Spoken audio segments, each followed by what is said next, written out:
Perkenalkan, nama saya Josephina Lincewas dengan NIM 1905178 akan mempresentasikan ujian akhir semester mata kuliah Hukum Lingkungan dengan dosen pembimbing akademik Sir Primus Aryesam SH.MH.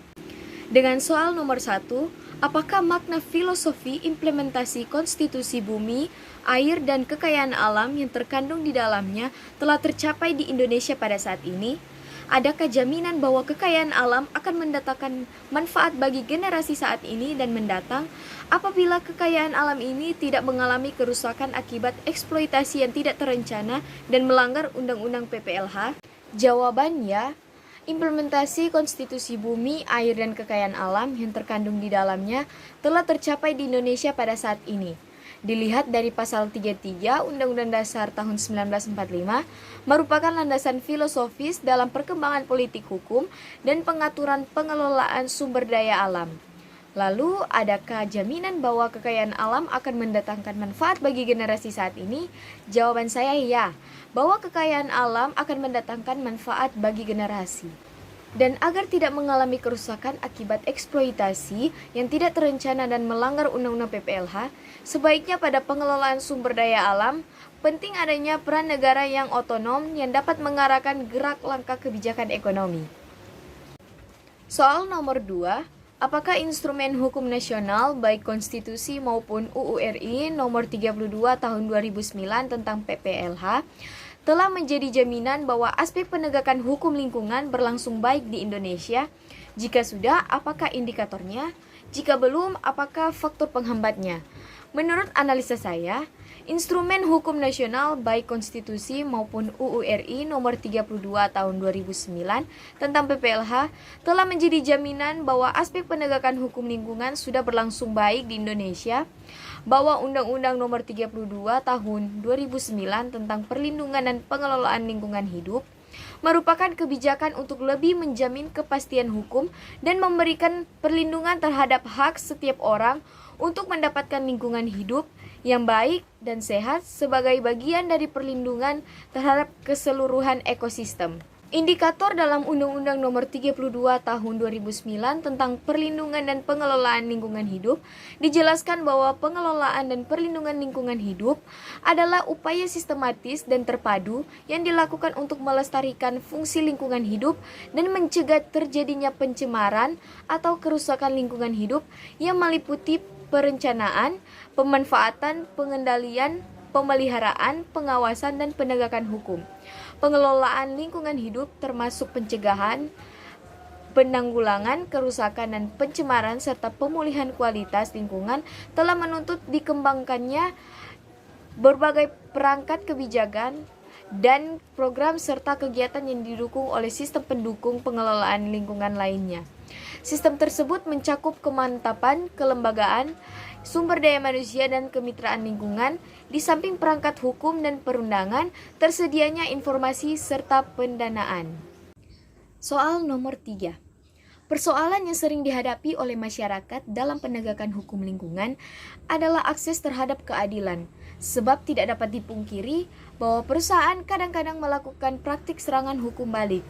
Beberapa contoh seperti Dr. Rinolda Jamaluddin dari Yayasan Kelola Manado divonis bersalah oleh Pengadilan Negeri Manado dengan amar putusan melakukan pencemaran nama baik perusahaan Newmont, serta kasus Jul Takaliwang dari Yayasan Suara Nurani yang divonis PN Manado 1,2 tahun dengan tuduhan provokasi mendemo tambang Australia PT MSM.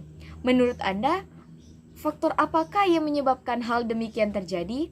Apakah ada alternatif lain untuk menangkal strategi serangan balik dari perusahaan terhadap masyarakat yang memperjuangkan keadilan di Indonesia? Jawaban saya, hal ini terjadi dikarenakan adanya faktor dalam penegakan hukum lingkungan hidup. Terdapat berbagai hambatan yang mengakibatkan tidak efektivitasnya faktor pendukung dalam penegakan hukum lingkungan. Soal nomor 4. Menurut Anda, apakah yang perlu dilakukan oleh pihak perusahaan jika AMDAL-nya bertentangan dengan rencana tata ruang wilayah? Misalnya PT MSM yang mendapat sorotan karena merencanakan pembuangan tailing ke Teluk Rinondoran dan memicu keresahan warga masyarakat Minut dan Kota Bitung. Jawaban saya, diketahui analisis dampak lingkungan mengenai dampak lingkungan adalah kajian mengenai dampak besar dan penting suatu usaha atau kegiatan yang direncanakan pada lingkungan hidup yang diperlukan bagi proses pengambilan keputusan tentang penyelenggaraan usaha atau kegiatan di Indonesia. Jadi, hubungan AMDAL dengan tata ruang wilayah bagi kegiatan merupakan wajib dan harus sesuai. Jika bertentangan, maka dikatakan tidak sesuai, kegiatan tersebut harus ditolak untuk proses AMDAL-nya. Hasil AMDAL dapat menjadi bahan kajian dalam penyusunan tata ruang wilayah. Kesesuaian tata ruang hanyalah salah satu hal yang mempermudah perencanaan dan penanganan lingkungan. Walaupun sudah selesai dengan tata ruang, suatu kegiatan atau usaha bisa bermasalah terhadap lingkungan jika tidak melakukan pengelolaan dan pemantauan lingkungan dengan baik. Soal nomor 5. Apakah yang dimaksud dengan tanggung jawab mutlak atau strict liability menurut pasal 88 UU RI nomor 32 tahun 2009? Bagaimana contohnya? Jawaban, tanggung jawab mutlak atau strict liability merupakan gagasan yang disampaikan dalam UU nomor 32 tahun 2009 tentang perlindungan dan pengelolaan lingkungan hidup. Pasal 88, setiap orang yang tindakannya, usahanya, atau kegiatannya menggunakan B3, menghasilkan atau mengelola limbah B3, atau yang menimbulkan ancaman serius terhadap lingkungan hidup, bertanggung jawab mutlak atas kerugian yang terjadi tanpa perlu pembuktian unsur kesalahan.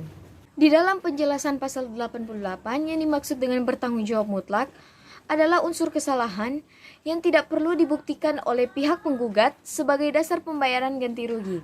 Ketentuan ayat ini merupakan lex specialis dalam gugatan tentang perbuatan melanggar hukum pada umumnya. Contohnya, mereka yang kemudian dituntut secara pidana atas pencemaran atau kerusakan lingkungan hidup atau hutan juga dipandang harus bertanggung jawab karena perbuatan orang lain yang tidak ada hubungan dengannya. Soal nomor 6. Apakah yang dimaksud dengan prinsip pencegahan dini dalam hukum lingkungan dan apakah acuan yang dipakai untuk mengaplikasikan prinsip pencegahan dini? Jawaban saya, salah satu prinsip hukum lingkungan internasional yang diakui adalah prinsip pencegahan atau prevention principle. Prinsip pencegahan menurut Supriyono menekankan pada suatu upaya lebih baik mencegah terjadinya pencemaran atau kerusakan lingkungan daripada memperbaikinya. Atau dengan kata lain, bermaksud untuk menghindari terjadinya dampak yang merusak dan mencemari lingkungan pada setiap kegiatan. Prinsip pencegahan dilaksanakan dengan menetapkan standar atau baku mutu lingkungan dan kriteria baku kerusakan lingkungan, menetapkan tujuan mutu lingkungan, membangun suatu sistem perizinan lingkungan, dan menerapkan instrumen ekonomi lingkungan serta pengawasan.